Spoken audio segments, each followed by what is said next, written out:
Well, there we are. That is the music for the Sunday sermon.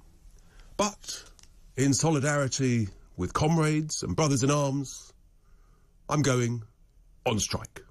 Yes, the Sunday sermon is cancelled.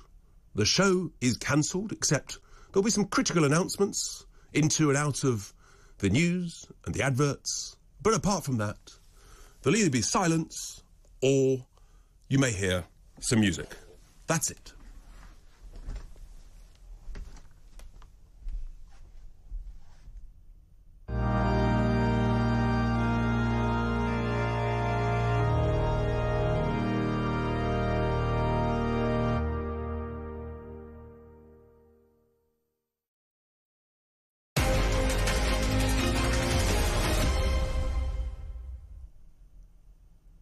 Only joking, folks. Only joking. I'm here for the next 3 hours. Never fear, Tice is here. And, of course, the truth is I've just done a quick deal with the bosses, yes.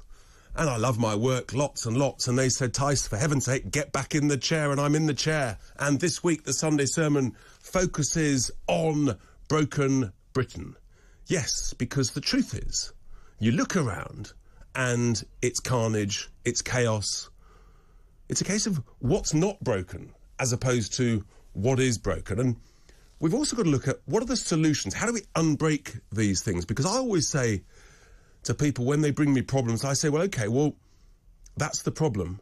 What's your proposed solution? That, I think, is a constructive way to look at things. And we've obviously got the nurses' strike being talked about. But actually already, most people are not saying about 40% of the trusts in England have voted not to go on strike, which I think is really interesting. Also, the nurses in private healthcare, as I understand, have also not voted to go on strike. So I think that's also fascinating. Maybe they've got better relations with their employers. And likewise, obviously, let's look at football. Football itself is not broken, but FIFA is clearly broken. And maybe the answer for FIFA, is that we, with some other important footballing nations, we should pull out of FIFA. So, solutions to the problems. We've got ambulance workers going out on strike. The truth is that at the moment, sadly, the NHS is, in reality, in so many ways, it is broken. We've got GPs threatening to go on strike. And I'll be talking later about the relationship between public sector workers going on strike or ex-public sector workers, businesses that are being privatised. And I do think this is really, really significant. But yet you've got the Trade Union Congress saying that public sector workers do not want to go on strike. They have to strike. Well, hang on. No one has to strike. They choose to go on strike. And they've chosen the coldest, the most brutal, the most disruptive time of the year to go on strike. And I think that, yes, people have the right to strike, but to choose to do it now surely is wrong. Now, at the beginning of this week just gone, I actually put forward what I believe is a bold, radical solution, not only to the challenges in healthcare, but also the challenges in social care.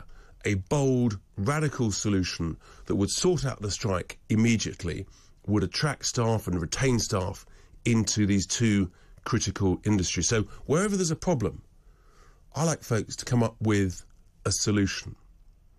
And then, of course, we've got the Royal Mail.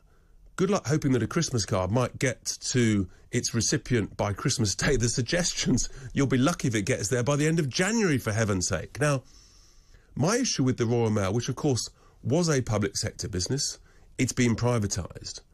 I think it's badly run in multiple ways. For example, it's quite hard to argue with posties, for example, and there may well be some posties or ex-posties listening, that there's no money in the tin to pay more wages if the Royal Mail business paid a huge special extra dividend at the end of last year to the shareholders. You see what I mean? Not very smart management to pay a whacking dividend to your shareholders and then say to your workers, there's no cash in the tin, folks.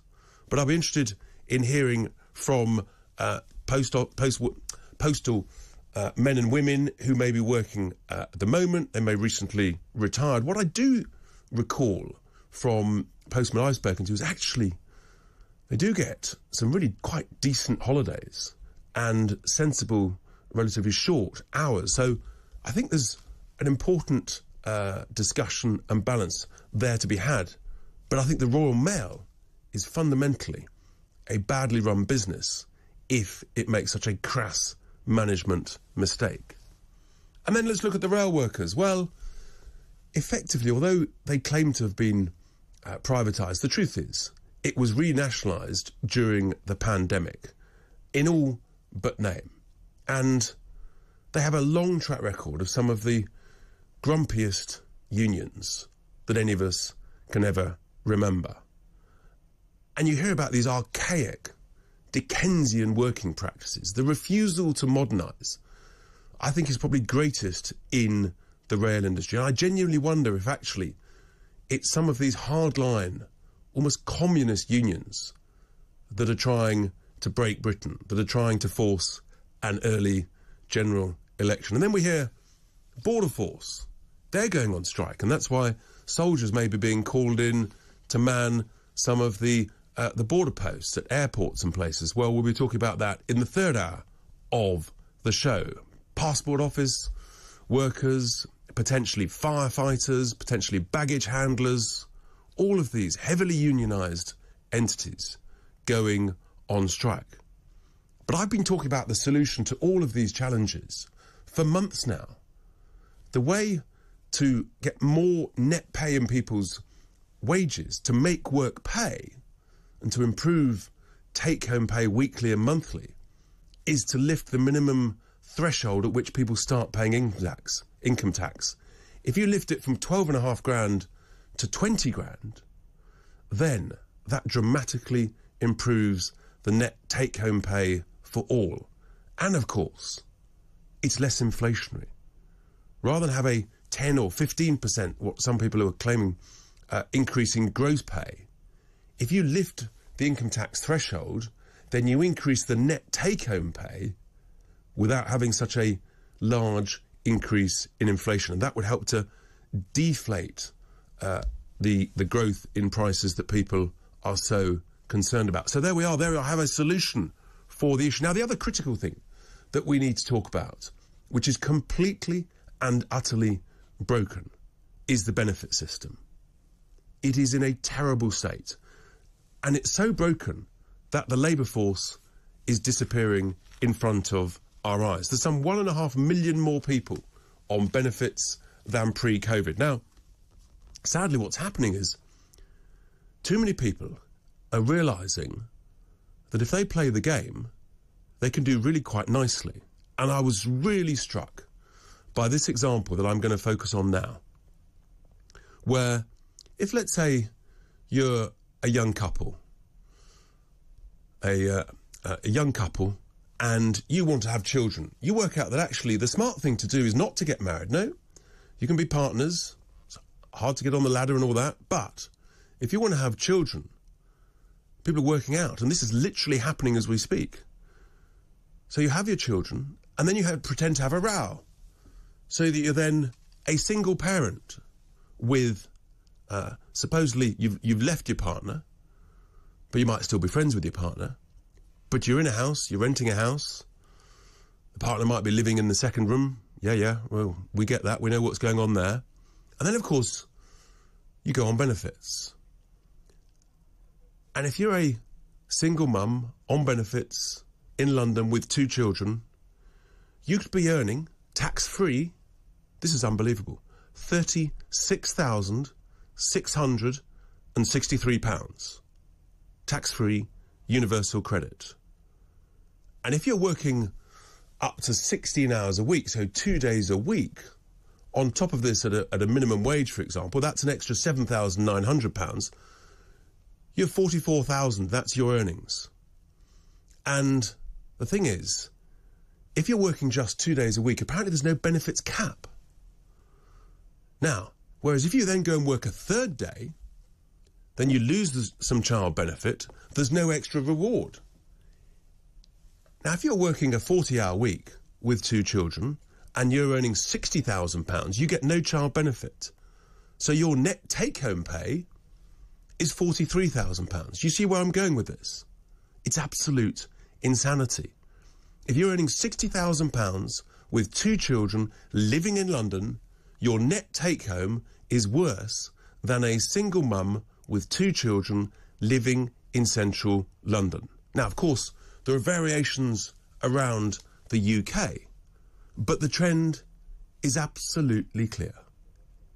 For those who want to play the game, for those who want to work less and sit at home doing whatever they're doing, too often work does not pay. And this is literally the definition of an insane benefit system. And so we shouldn't be surprised that there's 1.5 million people more on benefits than pre-COVID. Now, before anybody goes tonto at me, yes, of course, there are many people who are genuinely vulnerable, genuinely disabled, and genuinely medically unfit for work, or genuinely looking for work. And that's what the benefit system is designed to do, as a compassionate catch-all for those folk. But we've had 12 years of a Conservative government, and this is what has happened. So when you hear that benefits payments go up by the rate of inflation, some 10%, in a sense, it's not surprising that those in work are saying, well, hang on, what about me? There are very few people in the private sector who are getting such pay increases, on which, of course, they are taxed, when benefits are not taxed. And then you've got people in the public sector looking for these huge pay increase. So the truth is that amongst many other parts of Britain which is broken, we've ended up with a system which I think is absolutely absurd. It's actually disgraceful, where tens and tens and tens of billions of pounds, in fact it's hundreds of billions of pounds, are being spent on a benefit system that is now completely unfit for purpose. I was first alerted to this when people said to me, Richard, I've got people who are resigning to go on benefits. We have to make work pay. We have to give people that aspiration, that sense of dignity. They want to get up, go to work, feel good about themselves. That sense of achievement, that sense of contributing to your families, putting food on the table because you've earned it, as opposed to because someone else has gone to work, they've paid their taxes so that you can sit on your backside at home. Now, this negligence, and it is that, it's been going on for years and years, and the problem has got worse and worse. And what we're ending up with, and I think it's at the heart of our challenge, we're ending up with a something-for-nothing culture, a belief that there is such a thing as a free lunch, when most of us realise that actually there's no such thing as a free lunch. Someone somewhere has to pay for lunch. And the thing is, if we sort this out, then it will save taxpayers' cash, tens and tens of billions of pounds, which we can then use to reward those genuinely in deserve of pay rises, and cutting taxes to put more money in ordinary hard-working families' pockets every week, every month. Because by getting higher net wages, you'll get higher growth, and that will be the way to increase investment in better, reformed public services. But until we do this, folks, until we do this, as long as we have a situation where it doesn't pay people to go to work, then frankly, it's game over. That draws me to the conclusion of my Sunday sermon, but I'm at work, and I promise you, I'm not going strike. I was only teasing. Here endeth my Sunday sermon.